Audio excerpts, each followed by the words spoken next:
Assalamualaikum warahmatullahi wabarakatuh. Selamat pagi semuanya. Di sini kami akan memaparkan tugas besar analisis rekayasa dasar 2 yang dimana berjudul penyelesaian persamaan gelombang dengan metode D'Alembert.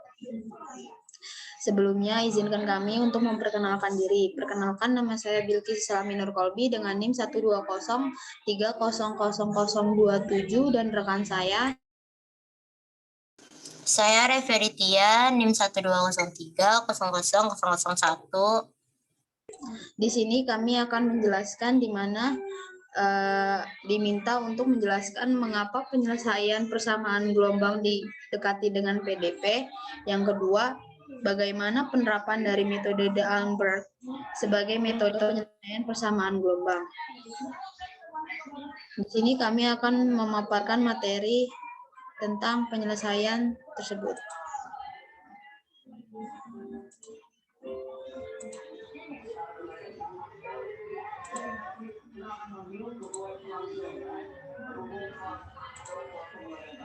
Metode D'Alembert.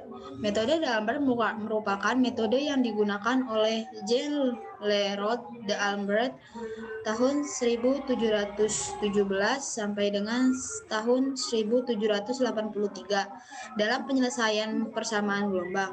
Dalam metodenya digunakan variabel bebas baru yang diperoleh dari karakteristik persamaan diferensial parsial atau PDP. Sebelum diperoleh variabel bebas baru, terlebih dahulu nilai atau akar-akar penyelesaian pada persamaan diferensial parsial atau PDP ditransformasikan. Hasil transformasi PDP dalam Si eta disebut bentuk kanotik standar dari PDP. Berikut aturan yang digunakan pada transformasi PDP kedalaman bentuk kanotik.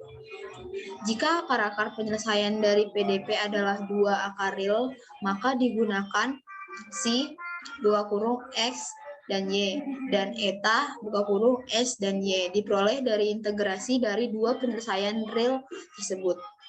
Jika akar-akar penyelesaian adalah akar pasangan kompleks, maka digunakan Si XY dan eta XY yang diperoleh dari bagian real dan imajiner pada pasangan kompleks tersebut. Yang ketiga, jika akar-akar penyelesaian merupakan satu akar real kembar digunakan XY, sedangkan untuk eta XY dipilih untuk nilai yang lain. Pemilihan eta XY diusahakan mempermudah pekerjaan. Sebagai contoh, jika Si sama dengan X plus Y, selanjutnya dipilih eta sama dengan X plus Y. Penyelesaian persamaan gelombang dengan metode D'Alembert selanjutnya yaitu dari hasil pemodelan persamaan gelombang dapat ditulis sebagai UTT sama dengan C pangkat 2 UXX. Ini adalah persamaan pertama. Selanjutnya, untuk memperoleh nilai awal ada 2 kondisi yang berlaku, yaitu simpangan awal kecepatan awal senar bervibrasi, dengan memisalkan Fx sebagai simpangan awal dan Gx sebagai kecepatan awal.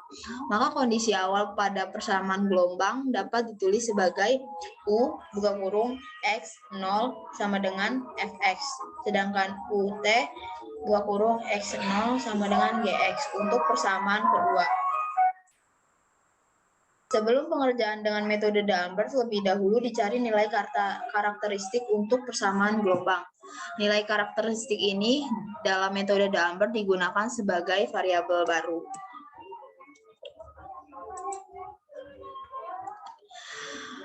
Selanjutnya, persamaan yang pertama dibentuk dalam persamaan umum PDP orde 2 dengan memisalkan Y sama dengan C T, maka YT sama dengan C. Dengan menggunakan aturan rantai, maka UT sama dengan UY kali YT sama dengan CUY. UTT sama dengan UT dikali Y dikali YT sama dengan CUY dikali Y dikali C sama dengan C pangkat 2 dikali U dikali UYY. Hasil Disubstitusikan nilai UTT ke persamaan 1. Diperoleh persamaan C pangkat 2 UYY sama dengan C pangkat 2 UXX. Atau dapat ditulis dengan UXX min UYY sama dengan 0 untuk persamaan yang ketiga.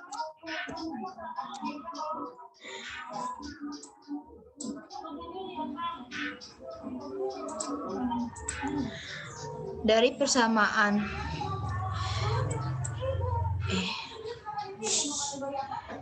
RUXX sama dengan 2SUXY plus TUYY. Maka pada persamaan 3 nilai dari R sama dengan 1, S sama dengan 0, dan T sama dengan min 1. Selanjutnya nilai tersebut disubstitusikan dengan DY per DX sama dengan X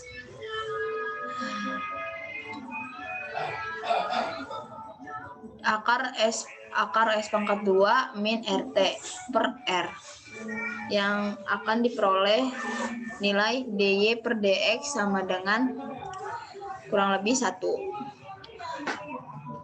Dengan demikian persamaan 3 memiliki dua akar real, yaitu DY per DX sama dengan 1 atau DY per DX sama dengan min 1.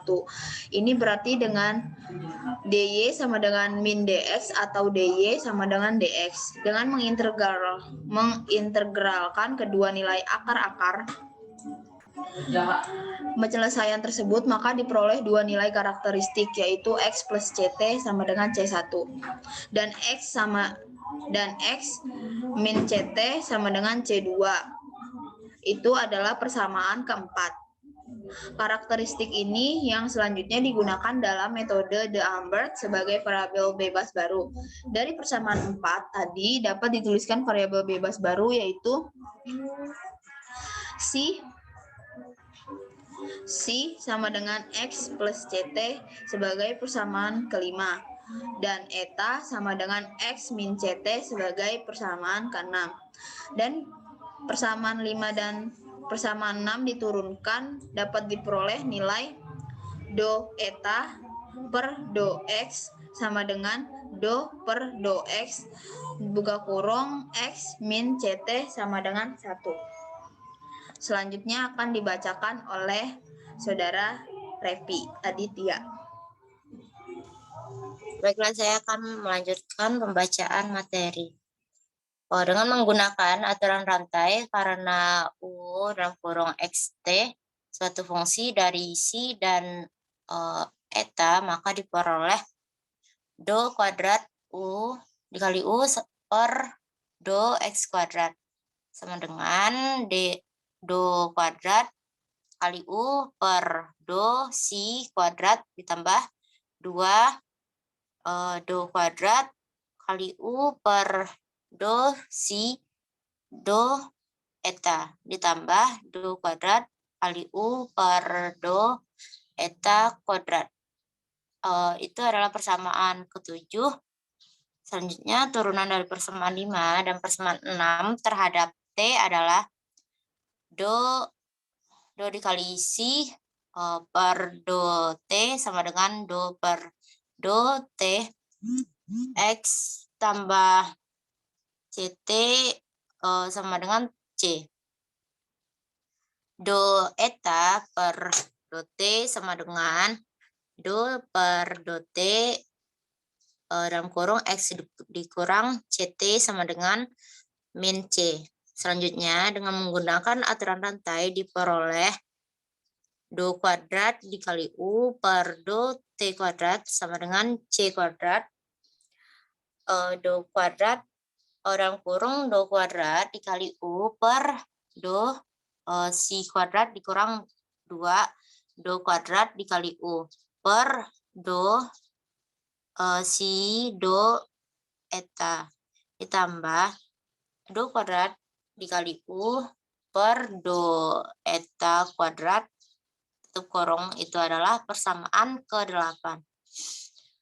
Substitusikan persamaan 7 dan persamaan 8 ke persamaan diperoleh hasil C kuadrat dalam kurung do kuadrat per do C kuadrat dikurang 2 do kuadrat kali U per do si do kali eta ditambah do kuadrat dikali U per do eta kuadrat tutup kurung sama dengan C kuadrat dalam kurung do kuadrat per do si kuadrat ditambah 2 do kuadrat dikali U per do si do dikali eta ditambah do kuadrat kali U per do eta kuadrat tutup kurung.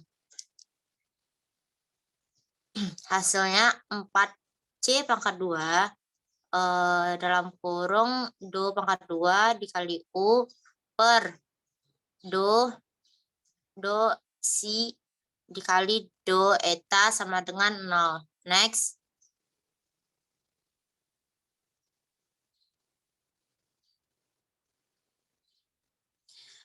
Selanjutnya, berdasarkan asumsi kedua bahwa T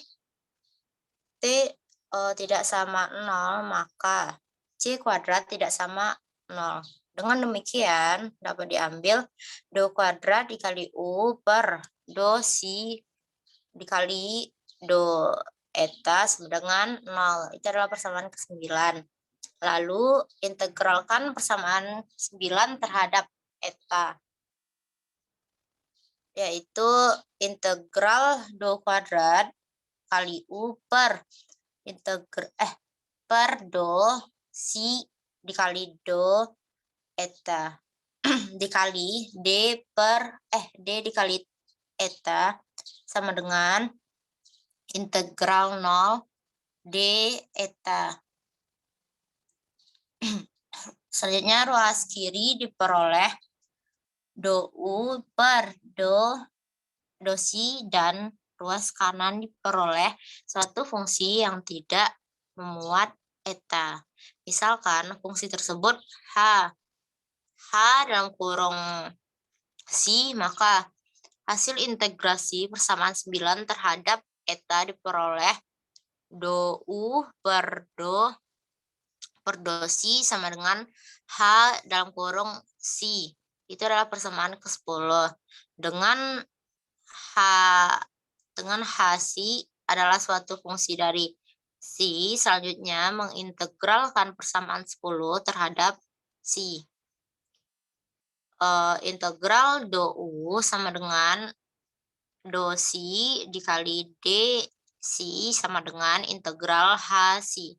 Diperoleh persamaan 3 U sama dengan integral H si dikali d si ditambah si dikali eta.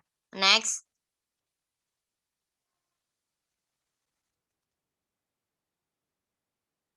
Dengan eta adalah fungsi dari eta, jika hasil integrasi H dalam kurung si terhadap si dimisalkan dalam kurung si, maka persamaan 15 dapat ditulis menjadi U sama dengan si ditambah eta.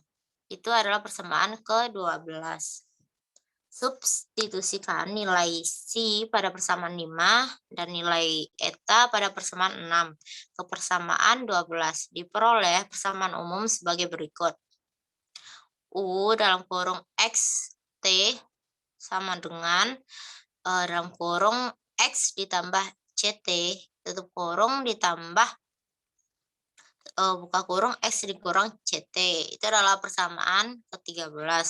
Lalu persamaan 13 diturunkan terhadap T, maka diperoleh UT dalam kurung X T sama dengan C dalam kurung X ditambah CT dikurang C buka kurung X dikurang CT. Itu adalah persamaan ke-14. Untuk memperoleh penyelesaian khusus, maka harus mengikuti kondisi awal, yaitu dengan memasukkan nilai T sama dengan 0 menjadi U dalam kurung X sama dengan 0 sama dengan F X sama dengan eta, sama dengan OP X ditambah psi X. UT X0 sama dengan GX sama dengan CP dikali X dikurang C psi dikali X. Itu adalah persamaan 15 dan 16. Next. Selanjutnya, persamaan 16 diintegralkan terhadap X diperoleh P dalam kurung X dikurang psi dalam kurung X sama dengan 1 per C integral X sampai 0 GS kali DS ditambah K dengan itu adalah persamaan 17 dengan K sebarang konstanta. Dengan mengeliminasikan persamaan 15 dengan persamaan 17 diperoleh P dalam kurung X sama dengan 1 per 2 Fx ditambah 1 per 2C integral X sama dengan X sampai 0 GS dikali DS ditambah K. Selanjutnya dicari nilai X diperoleh psi dalam kurung X sama dengan 1 per 2 Fx dikurang 1 per 2C integral X sampai 0 GS dikali DS dikurang K. Kemudian substitusikan nilai Pi dalam kurung X dan psi dalam kurung X ke dalam persamaan 13 sebagai berikut. U dalam kurung XT sama dengan 1 per 2F 1 per 2F dalam kurung X ditambah CT ditambah 1 per 2C integral X sampai dengan 0 GS dikali DS ditambah K ditambah 1 per 2 F dalam kurung X dikurang CT dikurang 1 per 2C integral min X sama dengan sampai 0 GS dikali DS dikurang K. Maka diperoleh U dalam kurung XT sama dengan 1 per 2 F dalam kurung X ditambah CT ditambah F dalam kurung X dikurang CT ditambah 1 per 2C integral X tambah CT sampai dengan X dikurang CT. GS dikali DS. Persamaan 18 merupakan penyelesaian khusus dari persamaan biasa. Persamaan gelombang biasa disebut sebagai penyelesaian D'Alembert. Next. Sekian. Terima kasih untuk pembacaan materinya. Sekian dari kami. Kurang lebihnya mohon maaf. Apabila ada salah-salah kata mohon dimaafkan. Saya tutup. Assalamualaikum warahmatullahi wabarakatuh. Selamat siang semuanya.